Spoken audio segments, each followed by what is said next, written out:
A realidade é que meu ensino médio foi na pandemia. Então acabou que assim, eu não estudei nada e cheguei no terceiro ano sem base nenhuma, sabe? Mas foi no terceiro também que a minha ficha caiu e eu vi que eu ia ter que estudar demais, demais. Eu era um dos piores da sala tranquilamente. Foi aí em 2022 que eu criei uma base e deu muito certo o meu estudo nessa época. Eu tive uma evolução de 100 pontos no TRI, tirando 740 no Enem 2022. Já 2023 acabou sendo um ano de murro em ponta de faca, sabe? Porque apesar de eu estar estudando, eu não tinha noção do que eu estava fazendo. Eu já estava mais avançado, mas acabou que eu estava tendo um estudo de um iniciante ainda.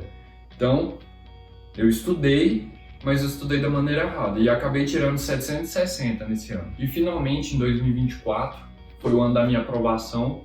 No começo do ano eu vi o que eu estava fazendo de errado, o que eu tinha feito de errado, arrumei isso e consegui fazer 162 acertos para ser aprovado em medicina numa federal. A primeira coisa que você tem que fazer é aprender a estudar. No meu terceiro ano, a coisa mais inteligente que eu fiz foi ler um livro chamado Aprendendo Inteligência, do professor Peer.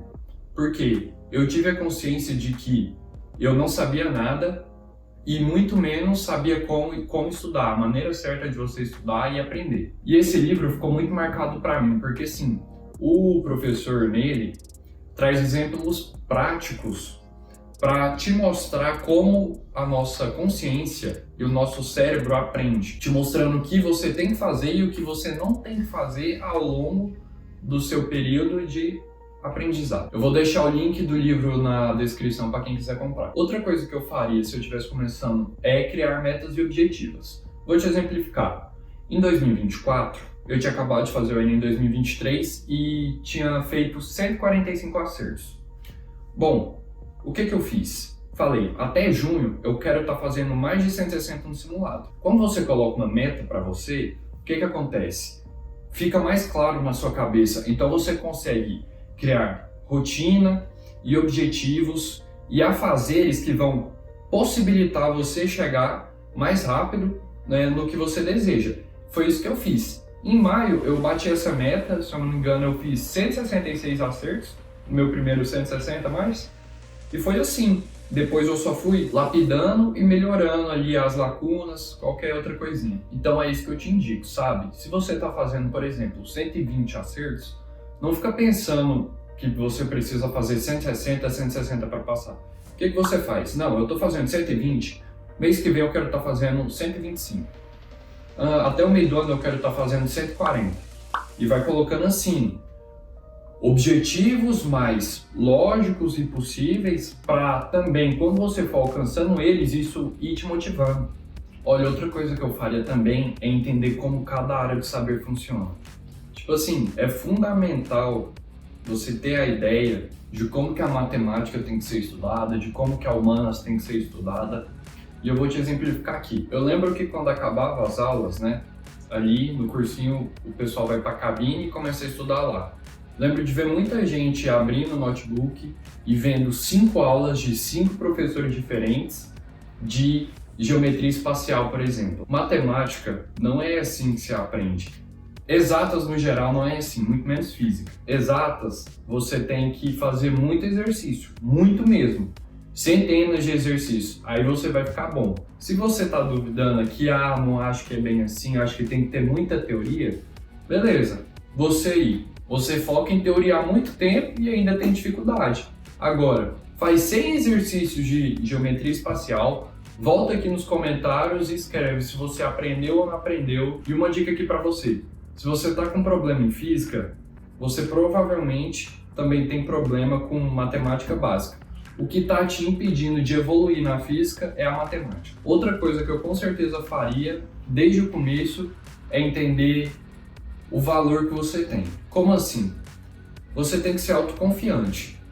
Eu não estou falando para você ser arrogante ou ser desumilde. Não. Estou falando para você ter confiança. Eu vou explicar. Um colega meu um dia, lá em 2024, chegou em mim e perguntou: Rafael, se você não passar, você vai estudar onde ano que vem? E 2024 foi o ano que eu coloquei na minha cabeça que era o último que eu ia estudar. Era o último, eu não ia estudar mais. Então eu respondi para ele que, não, eu vou passar, não sei. Aí ele falou, não, mas hipoteticamente. Nem hipoteticamente, sabe? Eu respondi, eu vou passar. E pronto. Isso não é você ser arrogante nem nada.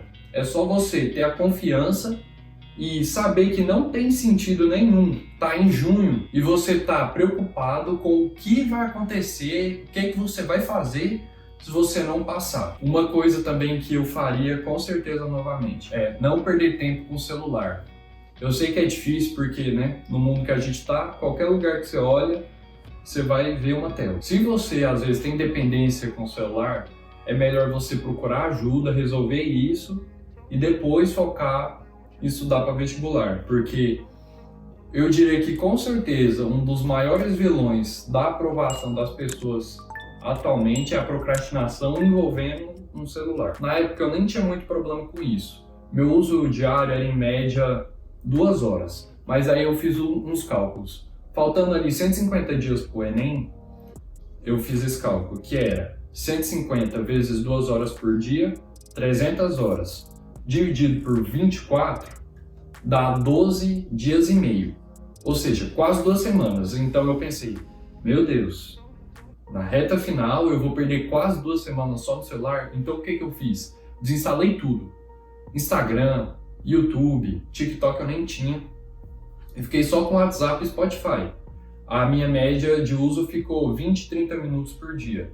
Outra coisa que eu acho que é muito importante é sair de festa e relacionamento. Se na sexta você vai, sai, mete o louco, chega tarde, acorda no sábado pro simulado de ressaca, dormiu 4 horas, você vai sair mal, vai ser um final de semana perdido, um simulado perdido. E é óbvio que alguém que tá tranquilo, saiu ali, por exemplo, com os amigos para um restaurante, comer um sanduíche de boa, tá na sua frente, entende? Uma pessoa que é tranquila com relação a uma pessoa que sai demais, a pessoa que é tranquila já tá na frente da outra só por esse quesito. Isso mexe muito com o psicológico, sabe? Quando você sai e tem vergonha na cara, você vai sair e vai ficar com o peso da consciência. Você vai pensar que tinha que estar estudando e tudo mais. Então também é muito um jogo psicológico ali no estudante, questão de sair ou não sair, tá fazendo o que tinha que ser feito, que é estudar, ou não tá estudando, e assim vai ao longo do ano. Se você tem dificuldade com isso, em relação a não sair, a dica que eu te dou é, imagina que na faculdade você vai poder fazer demais, você vai cansar de sair. Uma coisa interessante também aqui, que eu não fiz e gostaria que tivessem me falado para eu não cometer esse erro. No começo e meio do seu estudo, você não tem muita noção do que vai te ajudar ou não, sabe? Então assim, no meu primeiro ano de cursinho, eu tinha acabado de fazer 740 de TRI, que é uma nota assim de uma pessoa que já tem uma base. Só que eu continuei estudando como alguém que não tinha base, sabe? Eu não tive um estudo mais avançado, focado mais em questão e correção. Então acabou que, como eu falei no começo do vídeo, foi um ano de murro em ponta de faca. Eu corri no gelo, estudei e não evoluí quase nada. A dica é ter alguém que acompanhe seus estudos. Olha, até no ano da minha aprovação, que eu já estava fazendo mais de 160, eu tive uma mentora que foi ali me dando algumas dicas e tudo mais. E assim, se for para escolher entre ter alguém para te ajudar no final ou no início e meio, é melhor no início e meio, porque é quando você tem menos noção do que você está fazendo, do que realmente vai te ajudar, do que não vai te ajudar. E é ali quando uma pessoa que já passou pelo processo consegue, né, te ajudar melhor e te mostrar, não, faz isso ou deixa de fazer isso. Por último, o que eu com certeza faria de novo é não desistir. Eu fiz 2 anos de cursinho e se eu tivesse que fazer de novo, eu voltaria atrás e faria os 2 de novo para entrar na faculdade. E não é só eu. Se você conhecer alguém, pode chegar aí na faculdade, para quem fez 3, 4 anos de cursinho, perguntar para a pessoa, você faria de novo? A pessoa vai te responder muito provavelmente que sim, ela faria de novo. Então eu te deixo com essa reflexão aí. Valeu, se inscreve.